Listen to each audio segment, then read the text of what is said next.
So guys, welcome to your 28th Java tutorial, and in this tutorial I'm going to be creating just a basic array table to show you guys visually the index and value of each array.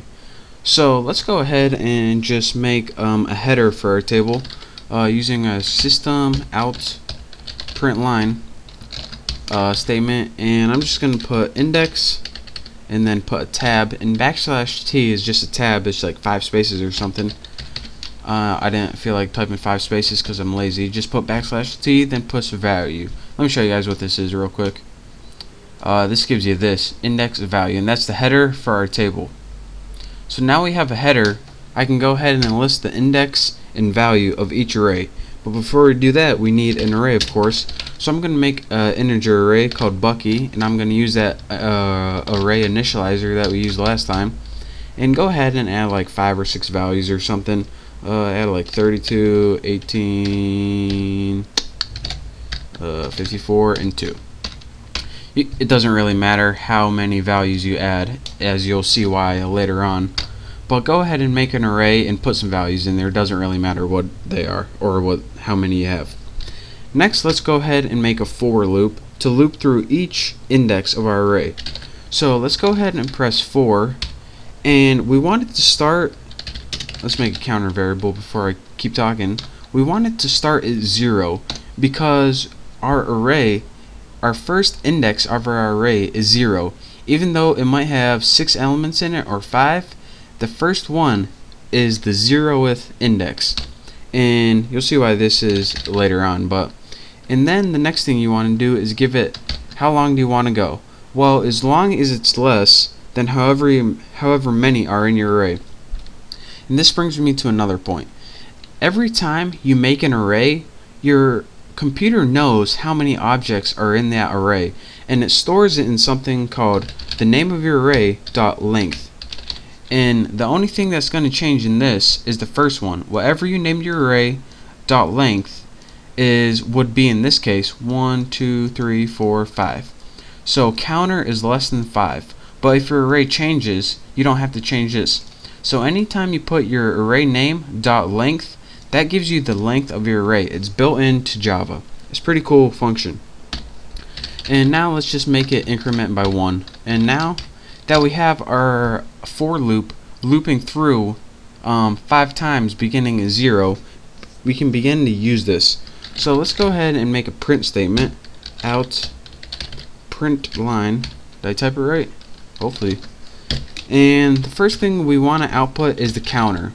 And what the counter is going to resemble is our index. It starts at 0 and it goes to 4. 0, 1, 2, 3, 4. And this is going to resemble the index. So this counter has the exact same value as the index. Next, let's go ahead and just put a tab, because I'm too lazy to put a bunch of spaces. And now our last value we want to enter, and this is going to be under the value tab of our table. We want to enter the value of the array. So Bucky, and in here we have the index, which is going to be counter. So let me run this and let me show you guys what this does. Hopefully I don't have any errors, and I don't. So here's what it does. As you can see, we have built a nice little table right here that shows us what index of our array is and what the value is. So Bucky 0 equals 32, 1, 12, and so on. And as you can see, Bucky 0 equals 32, 1, 12, 218, 354, 4, 2. And that's what this table did down here. There you go. Now let me show you guys, or explain to you guys one last time why this works. The first thing we needed to do was create a header. This is just so to make it look pretty much. The next thing we did was create an array initializer, and I taught you guys how to do this in the last tutorial. The next thing we did was make a for loop, and key here is you need it to start at 0, and this is because your first index starts at 0, so that's where we want this to start. As you can see right here, index starts at 0.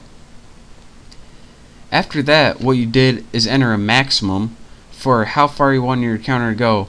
And your maximum depends on how big your array is, and you can get this by the special length thing I told you about. and of course you want to go through it one at a time.